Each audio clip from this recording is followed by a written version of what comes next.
All right, so we're going to talk a little bit about Hrosvitha and her play Dulcitius. So Hrosvitha was a German nun living in a Benedictine convent in Gandersheim, Germany. She lived from 935 to 1000 A.D. or CE, Common Era. Hrosvitha directly translates to strong voice, so she's sometimes referred to as the strong voice of Gandersheim. Um, she's the first German female poet that we know of, and the first female dramatist that we know of in Europe. And pretty sure she's one of the first female playwrights in the history of the world that we know of. She was born a Saxon noblewoman, so she was educated at a young time and then was, sent to a convent to live her days out. The nuns were educated women, and all of her plays were deeply rooted in her very religious beliefs. She wrote a lot about saints and martyrdom. And I hope that you all took note of the martyrdom that happened in Dulcitius. It's very unclear if her work was ever produced, because being a woman in medieval Europe and living in a convent, it's most likely that these plays were only shared with her fellow nuns and clergy at the convent. And they may have been read, but it's very unlikely that they were ever produced on an actual stage during her lifetime. She wrote 6 plays and a variety of poetry that we have access to.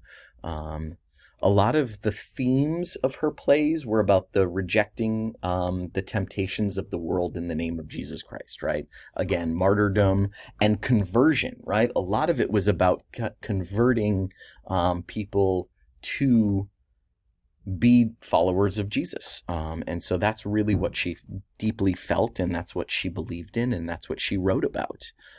So Dulcitius was her second play.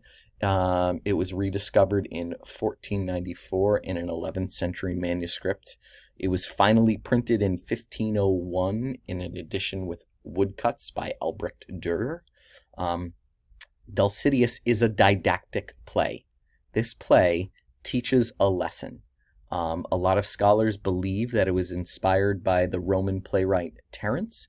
And, Hrosvitha being an educated woman of the church, she would have read the Greeks and the Romans. She would know Latin. She would be able to read and understand what was happening. And she copied his style. It was short lines and quick, realistic dialogue focused on interaction. So that's really interesting to compare her work with the work of Roman playwright Terence.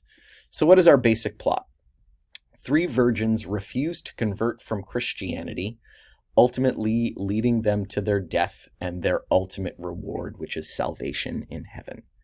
So our basic characters: Dulcitius is the governor, right? The 3 virgins: Agape, love; Chionia, purity; and Hrosvitha, peace. They were the 3 sisters. The Emperor Diocletian was an actual real person who persecuted Christians early on, before the fall of the Roman Empire. Sisinus was in the play, his wife, and the soldiers. So what do these characters represent, right? The virgins represent good, and Dulcitius and Sisinus and the emperor are evil, right? It's pretty clear who's the good guys and the bad guys in this play, right? When asked to convert, Hrosvitha says she's not anyone's slave who, for a price, is up for sale. What does that mean? Think about what that means and what that would mean for a woman at this time to proclaim, right? She's nobody's property, right? She belongs to God. She belongs to the church. She belongs to Christ. And she's not going to sell her soul for earthly pleasures, right? She believes that she will be rewarded afterwards because of her faith. So what happens to Dulcitius when he goes into the room to have his way with the sisters, right? Dulcitius thinks he's going to go in and humiliate them.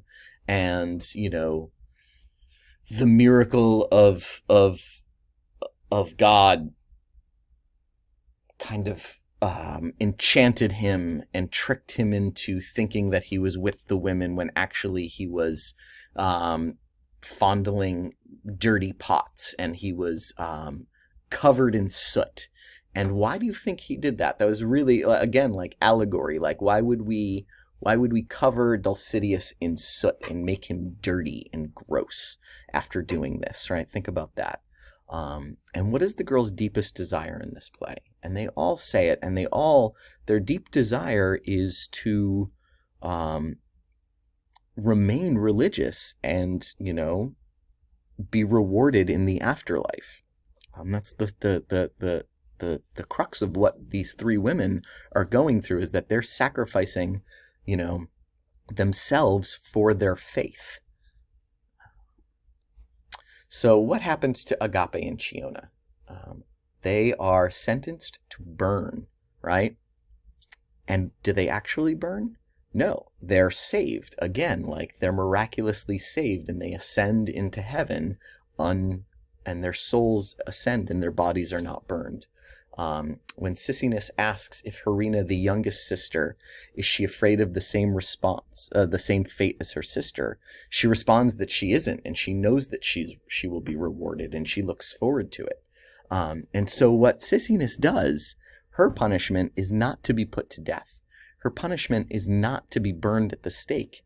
It's to be sent to a brothel where she'll spend the rest of her days as a prostitute being violated, right? And to think about what that would mean for that woman is pretty horrendous, right? She won't die. She won't convert. She's going to be true to her faith. But this evil governor, Sisinus, right? He's condemning her to this life of destitution and essentially, serial rape, right? He's trying to humiliate her and to ruin her soul is essentially what he's trying to do. And she still proclaims her faith, right? And so that's really an interesting idea. And if we can think about the themes of martyrdom, right, this is really what Hrosvitha was trying to portray, was that, your faith will reward you. Because as we see, Hrosvitha's on her way to the brothel, and she's saved by angels at the top of the mountain, and she's rewarded by being lifted into heaven. So that's really interesting. So my question to all of you is, do you believe that this play is a miracle play? Is it a mystery play? Or is it a morality play? So I want you to think a little bit about that, and go to the discussion board prompt and write about that. All right, see you all in class.